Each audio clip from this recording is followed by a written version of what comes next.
नमस्कार विद्यार्थ्यांनो. जीवनामध्ये यशस्वी होणं हे प्रत्येक व्यक्तीचं स्वप्नच असतं आणि ते स्वप्न पूर्ण करण्यासाठी सर्वजण आपण धडपडत असतो ना. मग हे यश काय आहे? यशाची व्याख्या काय आहे? यश म्हणजे नेमकं काय? बुद्धिमत्ता म्हणजे काय? करिअर म्हणजे काय? असे जे काही प्रश्न आहेत ना, ते स्वतःला जरा 2 मिनटं विचारा बरं. बुद्धिमत्ता म्हणजे 95%, 96%, 98%, 99% मार्क्स म्हणजे बुद्धिमत्ता आहे का? छे छे, एवढे मार्क्स म्हणजे बुद्धिमत्ता नाही. केवळ डॉक्टर, इंजिनियर, आर्किटेक्चर, CA होणं म्हणजे सुद्धा बुद्धिमत्ता नाही. मग बुद्धिमत्ता म्हणजे काय? तर थोडक्यात कोणत्याही क्षेत्रात उच्च गुणधारकता आणि कौशल्यधारकता म्हणजेच एक्सेलन्स प्राप्त करून सक्सेस मिळवणं म्हणजे बुद्धिमत्ता.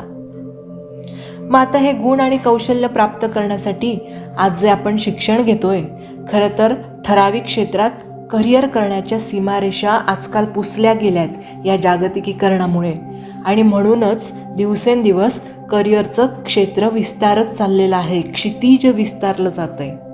मग कुठल्या क्षेत्रात करिअर करायचं हा मोठा प्रश्न सर्वांपुढेच येतो.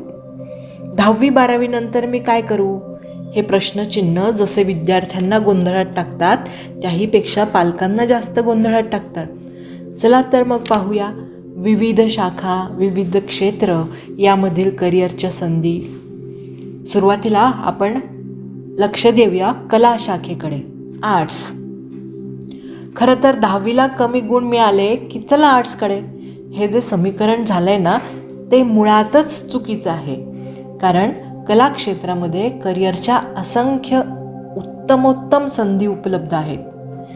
मग आपण सुरुवातीला लक्षात घेऊया कला शाखा म्हणजे काय. पारंपरिक भाषेत सांगायचं झालं तर मानवीय वर्तनाचा अभ्यास करणारे शास्त्र, ज्याला आपण ह्युमॅनिटीज म्हणतो, आणि ही ह्युमॅनिटीज म्हणजेच कला शाखा. अजून हाही एक गैरसमज पसरलेला आहे की कला शाखेतून किंवा आर्ट्समध्ये शिकून पुढे काय नोकरी मिळणार, मी काय व्यवसाय करू शकणार आहे.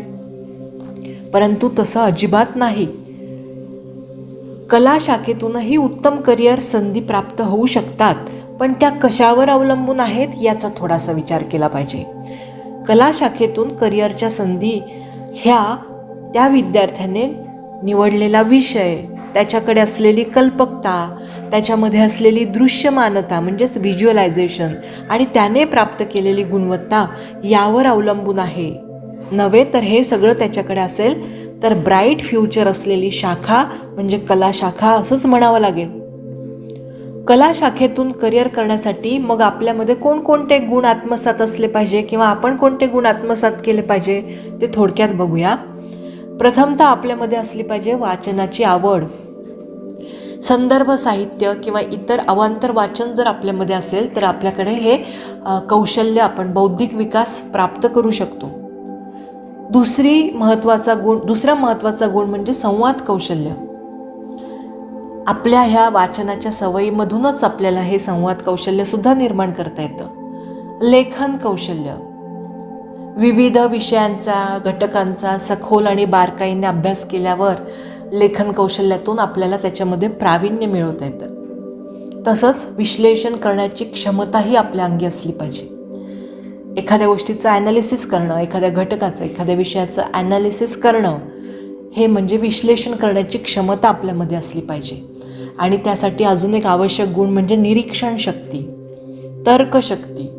आपण विश्लेषण केलेल्या घटकांना कोणत्या तर्कामध्ये आपले मतं मांडू शकतो किंवा तार्किक दृष्टिकोनातून आपण ते कसं तिथे सिद्ध करू शकतो, ही पण आपल्यामध्ये क्षमता असणं गरजेचं आहे. जे काही आपण वाचलेलं आहे, आपलं कौशल्य आत्मसात केलेले आहेत, त्याच्यामधून आपल्याला आपल्या करिअरच्या दृष्टीने कल्पकतासुद्धा त्याच्यामध्ये असणं गरजेचं आहे.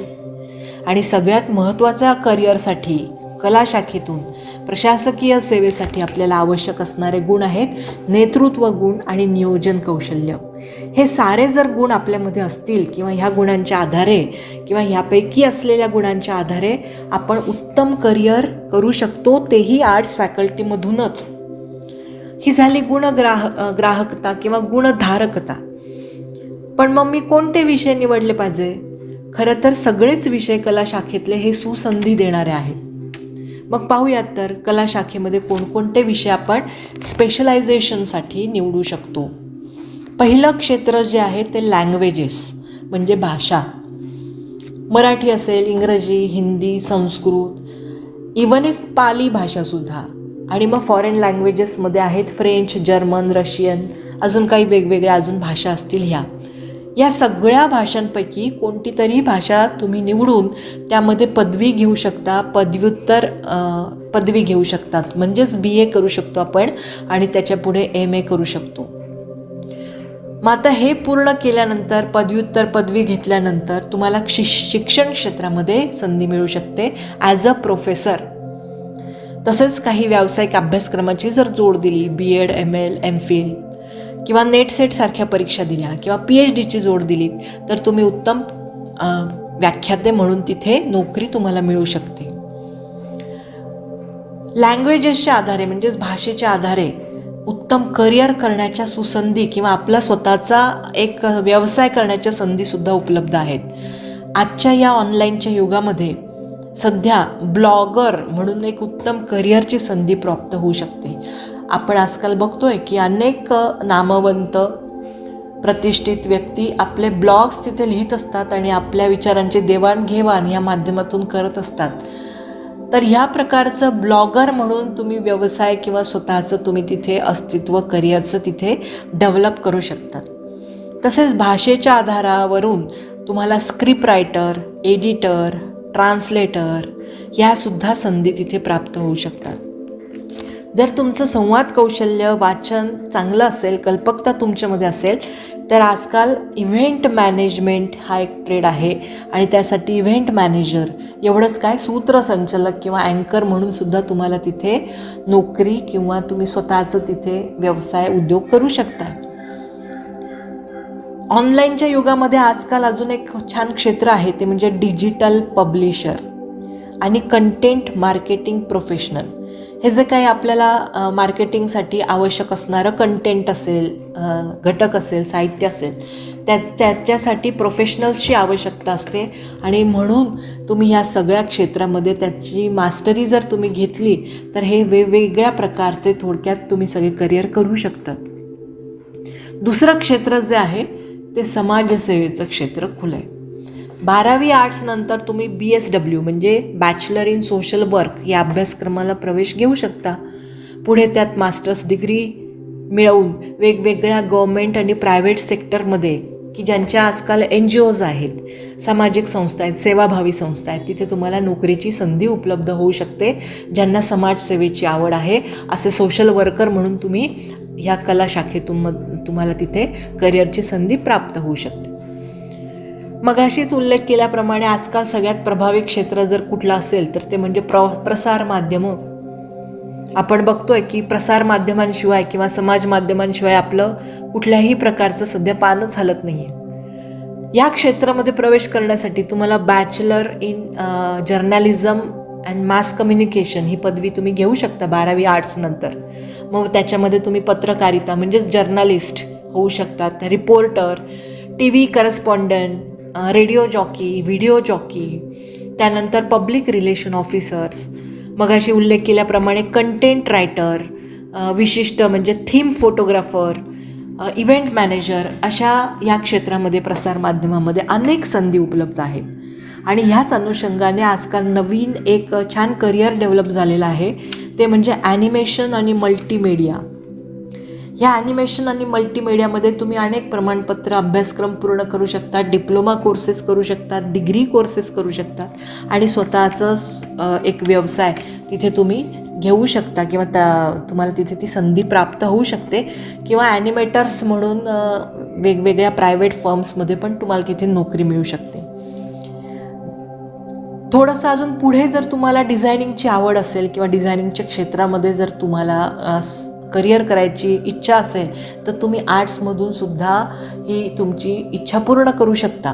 BFA bachelor in fine arts ही पदवी तुम्ही घेऊ शकता. जर तुमचं शालेय जीवनामध्ये एलिमेंटरी आणि इंटरमिजिएट सारख्या चित्रकलांच्या परीक्षा झालेल्या असेल तर त्या परीक्षांच्या आधारे तुम्ही ही डिग्री घेऊ शकता. त्याचबरोबर अप्लाइड आर्ट्स ही एक आर्ट्सचीच म्हणजे कला शाखेचीच एक उपशाखा आहे. अप्लाइड आर्ट्स म्हणजेच नृत्यकला, गायन, वादन, अभिनय वगैरे, ड्रॅमॅटिक्स वगैरे या सगळ्यांमध्ये तुम्ही तिथे वेगवेगळ्या प्रकारच्या संधी तुम्हाला तिथे प्राप्त होऊ शकतात. जर तुम्हाला डिझायनिंगची आवड असेल तर तुम्हाला बॅचलर इन फॅशन डिझायनिंग किंवा इंटेरियर डिझायनिंगची सुद्धा पदविका किंवा पदवी 12वी आर्ट्स नंतर तुम्हाला घेता येते. म्हणजे ललितकलेचं क्षेत्रसुद्धा तुम्हाला आर्ट्स फॅकल्टीकडून ओपन असतं. त्यानंतर ज्याचे मॅनेजमेंटकडे थोडीशी आवड आहे, कल आहे, रस आहे, अभिरुची आहे, अशांना व्यवस्थापन क्षेत्रसुद्धा खुलं आहे. 12वी नंतर तुम्ही बॅचलर इन बिझनेस ॲडमिनिस्ट्रेशनला या अभ्यासक्रमाला प्रवेश घेऊ शकता किंवा बॅचलर इन कम्प्युटर ॲडमिनिस्ट्रेशनला सुद्धा किंवा कम्प्युटर ॲप्लिकेशनला सुद्धा तुम्ही तिथे जर कम्प्युटर क्षेत्राची तुम्हाला आवड असेल तर तिकडे जाऊ शकताय. त्यानंतर एक आजकाल छान ट्रेड असलेला जो कोर्स आहे तो म्हणजे bachelor in hotel management and travel tourism. या क्षेत्रात सुद्धा तुम्ही 12वी कला शाखेनंतर प्रवेश घेऊ शकता.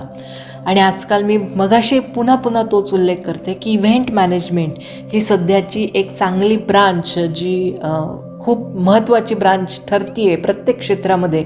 या इव्हेंट मॅनेजमेंटच्या बॅचलर डिग्रीसुद्धा तुम्ही 12वी कला क्षेत्रानंतर करू शकता. अशा पद्धतीने तुम्हाला व्यवस्थापनाचं क्षेत्रसुद्धा खुलं आहे.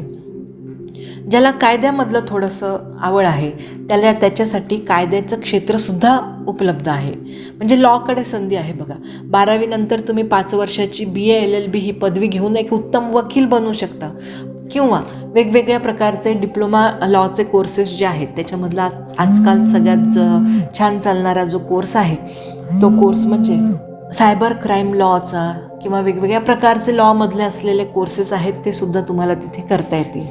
त्यानंतर प्रशासकीय सेवा जर तुम्हाला करण्याची किंवा देशसेवा करण्याची इच्छा असेल तर त्यासाठी कला क्षेत्र इतकं दुसरं कोणतंही क्षेत्र नाही. कला क्षेत्रातूनच उत्तम तुम्हाला प्रशासकीय सेवा करता येते. MPSC UPSC यासारख्या कॉम्पिटेटिव्ह एक्झाम देऊन तुम्हाला collector, IAS IFS, foreign services यासारख्या प्रशासकीय सेवेमध्ये जाण्याची संधी आहे. एवढंच काय, पण तुम्ही जर स्टाफ सिलेक्शन बोर्डची परीक्षा दिलीत तर तुम्हाला सैन्य दलामध्ये सुद्धा प्रवेश मिळू शकतो. यासारख्या असंख्य पर्याय कला शाखेमध्ये उपलब्ध आहेत. आणि जर हे थोडंसं हटके करिअर करण्याची जर तुम्हाला इच्छा आहे तर त्याच्यासाठी सुद्धा खूप चांगले पर्याय आहेत. थोडक्यात मी उदाहरणादाखल एक वेगळं करिअर इथे सांगते की आर्चिओलॉजिस्ट. आता हे आर्चिओलॉजिस्ट म्हणजे काय तर ती एक ब्रांच आहे आर्किओलॉजी, पुरातत्वशास्त्र. मग ह्याच्यामध्ये आपले जे काही पुरातन मॉन्युमेंट्स आहेत, काही म्युझियम आहेत किंवा पुरातत्व जे आहेत ते आपण सांभाळून ठेवतो, त्याचं संवर्धन करतो आणि त्याचं पुढच्या पिढीशी त्याचा आपण अभ्यास त्याचा जोडून दिलेला असतो, ज्याला आपण हेरिटेज कॉन्झर्वेशन किंवा हेरिटेज मॅनेजमेंट म्हणतो किंवा म्युझिओलॉजी म्हणतो. या सगळ्यांमध्ये तुम्हाला डिग्री घेता येते, मास्टर्स डिग्री घेता येते. आणि अजून एक आपल्या पुणे युनिव्हर्सिटीमध्येच असलेला एक कोर्स आहे बघा, BA हिस्ट्री केल्यानंतर किंवा BA आर्किओलॉजी केल्यानंतर तुम्हाला इंडियन लॉजिक आणि एपिस्टेमॉलॉजीमध्ये सुद्धा करिअर करता येतं. आता लॉजिक आणि एपिस्टेमॉलॉजी म्हणजे काय तर ही इंडियन लॉजिक म्हणजे तर्कशाखा आहे. आपले काही भारतीय तर्क ज्ञान जे आहे त्याच्यावरचा अभ्यास इथे केला जातो. आणि एपिस्टेमॉलॉजी म्हणजे ज्ञानशास्त्र. या तर्कशास्त्र आणि ज्ञानशास्त्राचा अभ्यास करून आपल्याला खूप छान पर्याय तिथे उपलब्ध होऊ शकतात. आणि विशेष उल्लेख करावा असा वाटतो की 2018 सालापासून UPSCच्या रिक्रुटमेंटमध्ये जे विद्यार्थी आर्किओलॉजिस्ट म्हणून ज्यांनी करिअर पूर्ण केलेलं आहे अशांसाठी स्पेशल पोस्ट तयार केलेली आहे. ती म्हणजे डेप्युटी सुप्रिटेंडेंट आर्किओलॉजिस्ट. म्हणजे तुम्हाला कलेक्टरच्या लेवलची तिथे ही पोस्ट तिथे मिळते आर्किओलॉजिस्टमध्ये करिअर केल्यानंतर. असे विविध संधी असलेले पर्याय कला शाखेतून आपल्या पुढे आहेतच. आणि विशेष म्हणजे भारतातील महत्त्वाच्या विद्यापीठातून जसे आपल्या महाराष्ट्रामध्ये असलेलं पुणे येथे असलेलं पुणे युनिव्हर्सिटी, त्यानंतर बनारस हिंदू विश्व university, Delhi university, Hyderabad university यासारख्या विद्यापीठामधून सुद्धा हे सगळे अभ्यासक्रम आपल्यासाठी उपलब्ध आहेत. हे सारं आपल्या आसपास आहे. फक्त तिथपर्यंत पोहोचण्याचं ध्येय, जिद्द आणि परिश्रम असेल तर आकाश आपलंच आहे. चला तर मग भरूया पंखात बळ. Best of luck.